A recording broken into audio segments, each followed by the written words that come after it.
we explore red-induced sexual signaling, uncover drugs that stimulate your gambling addiction, and last but not least, face a future in which polio virus can very well be the answer to curing cancer. Now here's a headline for you. Drug-induced compulsive gambling. Some treatment out there actually manage to empty out your bank account faster than your baby mama after a nasty divorce. Dopamine receptor agonists are drugs used to treat Parkinson's disease and also have been shown to have a particular set of nasty side effects such as compulsive gambling, hypersexuality, and compulsive shopping. Fact check. In one study, researchers documented 1,580 cases of people experiencing pathological gambling and hypersexuality after taking dopamine receptor agonist treatment between 2003 and 2012. Now, dopamine is a neurotransmitter that normally helps regulate emotions, movement, and feelings of pleasure. In people that suffer from Parkinson's disease, the cells responsible for the secretion of dopamine die over time. Dopamine receptor agonists are utilized in order to mimic the functions of the lacking neurotransmitter. While the use of these drugs are an effective treatment, the side effects are less than desirable or affordable for that matter. Just goes to show you that whatever medication your doctor is prescribing for you, you have to ask for any possible side effects and take good note of them, however unlikely or audacious they might seem. And just between you and me, you might want to hold on to a copy of your prescription for when you meet your God in the afterlife. You never know what kind of get-out-of-hell-free card you're getting. Treatment for glioblastoma patients using genetically engineered polio virus makes headway in human clinical trials.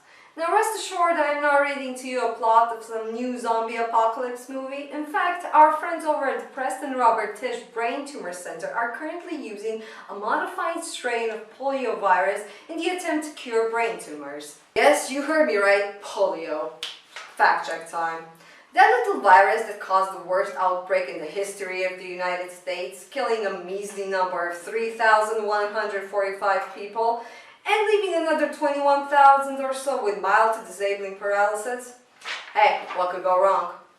The genetically engineered virus PBS Ripple, let's call it Ripple for funsies, naturally infects almost all types of cancer cells, mainly due to the fact that solid tumor cells present an abnormally large amount of receptors for the polio virus. Ripple is introduced directly into the tumor through a catheter under sterile conditions in the neurosurgical ICU.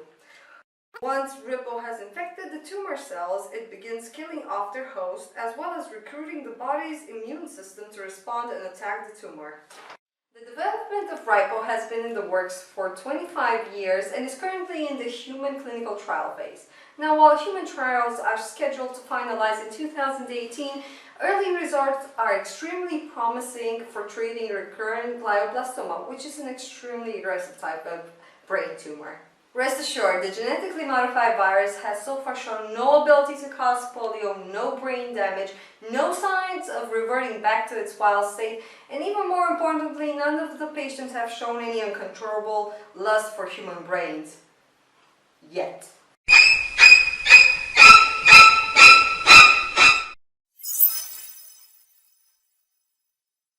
Red has been considered the color of desire, passion, and attractiveness throughout history, and studies fully reimburse our beliefs. It has been shown that red not only influences competitive performance, but also enhances sexual attractiveness and desire. While for women, 50 Shades of Grey might have piqued their sexual interest, for men, red modifies their sexual perception of women.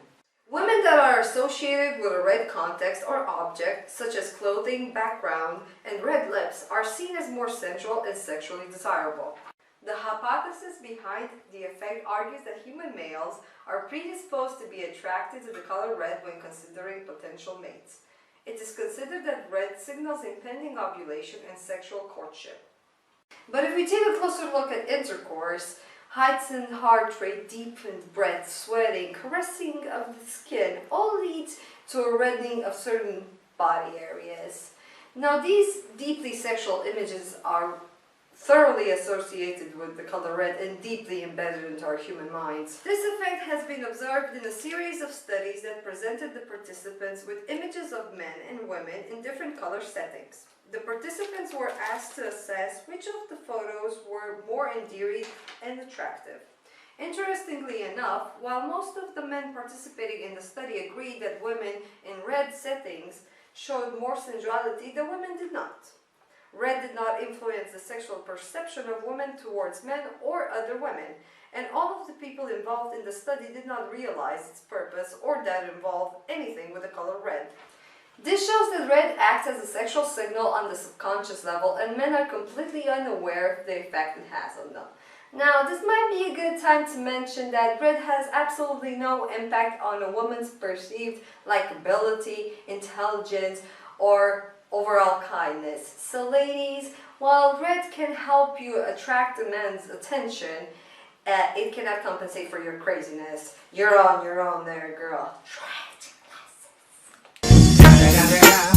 It's the motherfucking Eagle Double G. Snoop Dogg.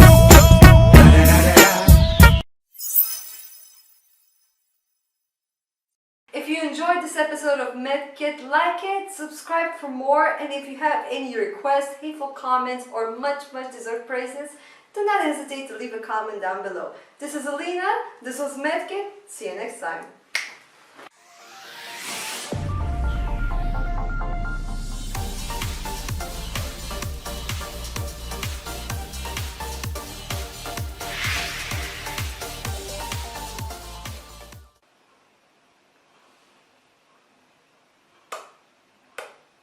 Am I sexy yet?